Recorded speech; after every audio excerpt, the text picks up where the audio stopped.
Bonjour à tous et bienvenue sur Easily Bourse. Aujourd'hui, je vais te parler d'un secteur que j'affectionne tout particulièrement et qui a connu une année 2023 plutôt bonne, puisque sur les 10 premières capitalisations boursières du secteur éligibles au PEA, 7 ont réussi une performance supérieure à 20% depuis le 1er janvier. Ce secteur, qui est celui de l'industrie, est souvent considéré comme un indicateur clé de la santé économique globale, car il est étroitement lié au cycle économique et à l'activité commerciale. Il comprend de très nombreux acteurs et pour certains de très anciens. Ce secteur est à mon sens indispensable dans tout bon portefeuille et pour ce faire, je te propose au travers de cette vidéo de choisir 3 grands acteurs pour ce top 3 actions PEA Industrie. Juste avant de commencer, si jamais tu n'es pas encore abonné et que tu apprécies mon travail et mes vidéos, alors n'hésite pas à actionner la petite cloche, le pouce bleu et le gros bouton abonné. C'est gratuit et c'est le meilleur soutien que tu peux m'apporter pour développer cette chaîne. Sans plus attendre, rentrons dans le vif du sujet. Commençons par la première de ce top 3 qui n'est autre que la société Vinci. Vinci est tout simplement le numéro 1 mondial des prestations de construction, de concession et de services associés. La société conçoit, finance, construit et exploite des infrastructures et des installations comprenant des autoroutes, des ponts et des tunnels, des aéroports, des voies ferrées et des stades. Elle exploite une concession autoroutière d'un réseau de 4443 km en France et 45 aéroports dans le monde. La société est également impliquée dans les infrastructures de transport et des équipements publics avec un réseau de 3800 km de routes urbaines dans le cadre de partenariats publics-privés et fournit des services liés à l'industrie, aux infrastructures, à la gestion des installations et aux technologies de l'information et des communications.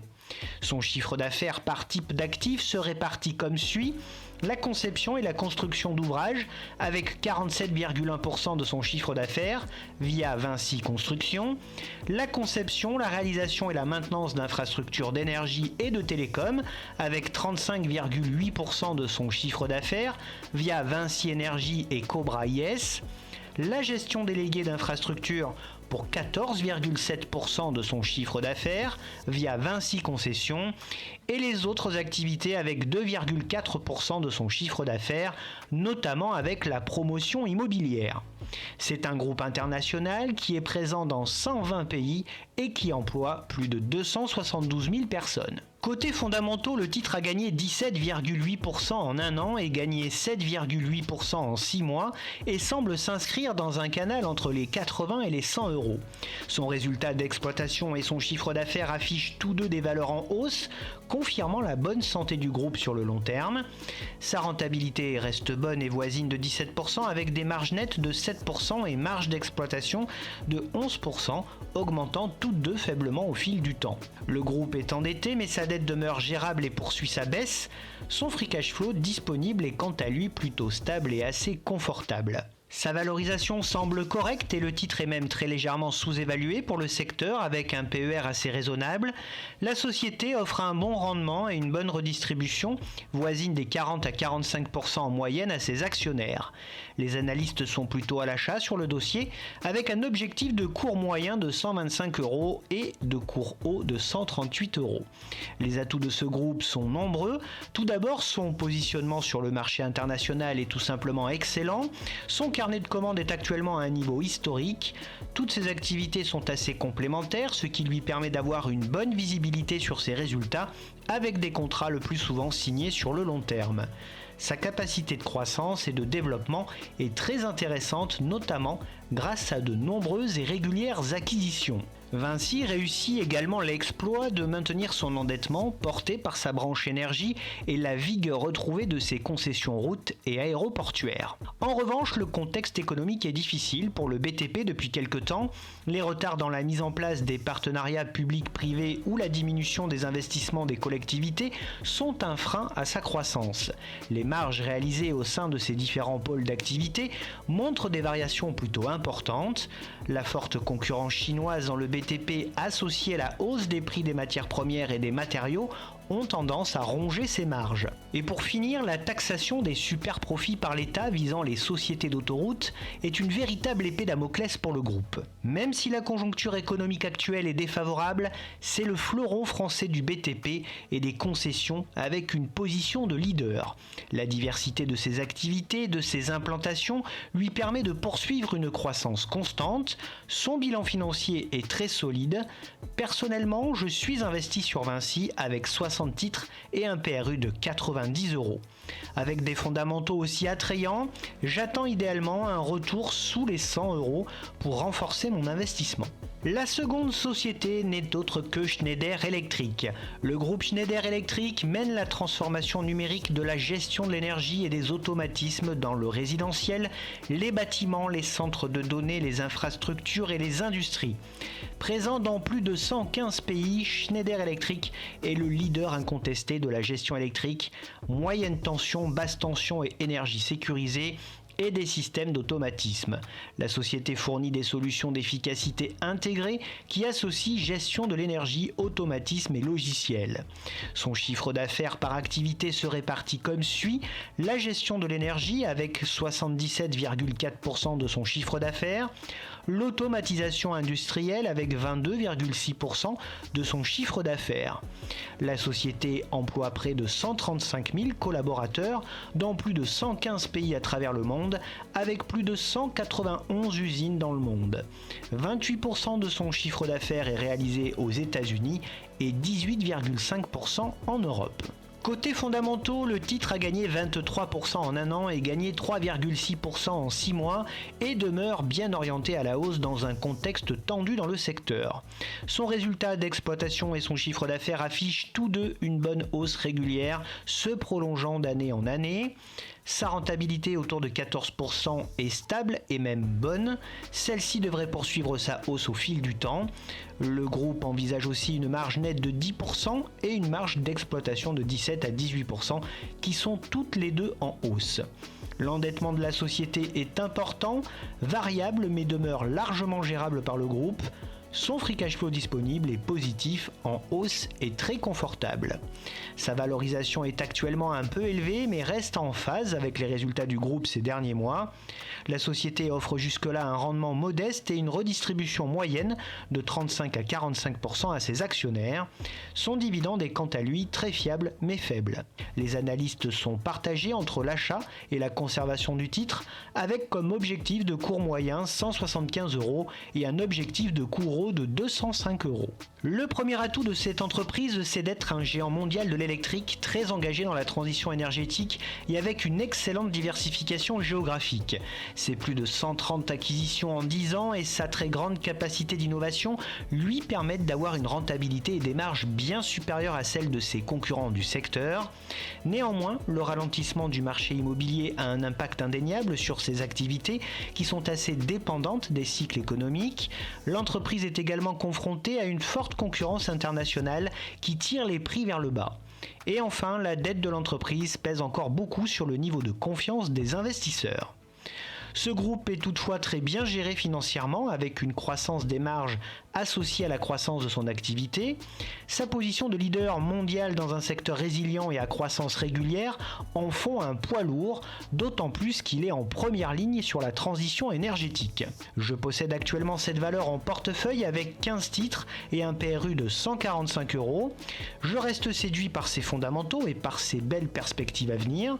J'attends idéalement un retour sur les 142 à 145 € pour renforcer mon investissement et serais très intéressé si son cours venait à flirter de nouveau avec son support long terme autour des 113 €. Et pour terminer, la dernière et troisième société n'est autre que Saint-Gobain, un autre fleuron français. Saint-Gobain figure tout simplement parmi les leaders mondiaux de la fabrication et de la commercialisation de matériaux de construction à destination des secteurs de la construction, de la mobilité, de la santé et de l'industrie. C'est même l'une des plus anciennes sociétés françaises puisqu'elle a été créée en 1665.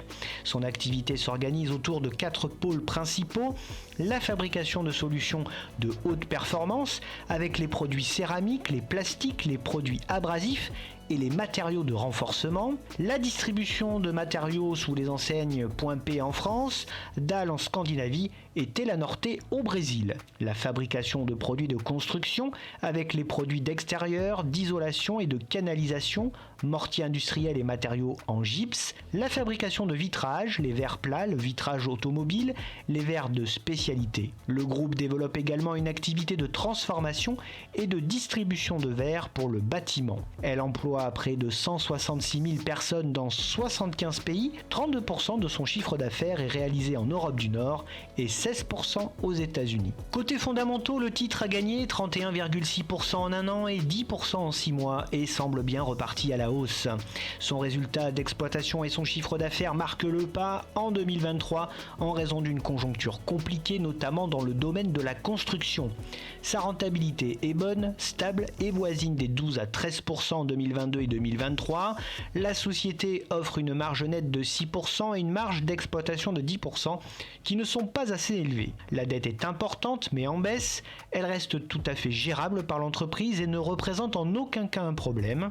Son free cash flow disponible est également stable et assez confortable. Sa valorisation est faible et le titre semble sous-évalué pour le secteur, offrant une possibilité intéressante d'investissement. La société offre également un bon rendement avec une redistribution autour de 28%. Son dividende est attrayant mais peu fiable puisqu'il a été coupé en 2020. Les analystes sont plutôt positifs sur le dossier avec un objectif de cours moyen de 70 € et de cours haut à 80 €. Ses points positifs sont innombrables. Parmi ceux-ci, il y a son excellent positionnement sur le marché international. Le groupe est en effet un leader mondial de la construction durable. Il se positionne particulièrement bien grâce à des innovations constantes dans l'amélioration de l'efficacité énergétique des bâtiments. Les hausses de prix mises en œuvre ces derniers mois par le groupe ont soutenu sa rentabilité dans cet environnement économique difficile. Le groupe est aussi très compétitif à l'export et ses finances sont saines et ses résultats sont rassurants pour les investisseurs. Néanmoins, son activité est cyclique et étroitement liée à celle du secteur immobilier. La flambée des coûts de l'énergie et des matériaux l'ont aussi particulièrement affecté.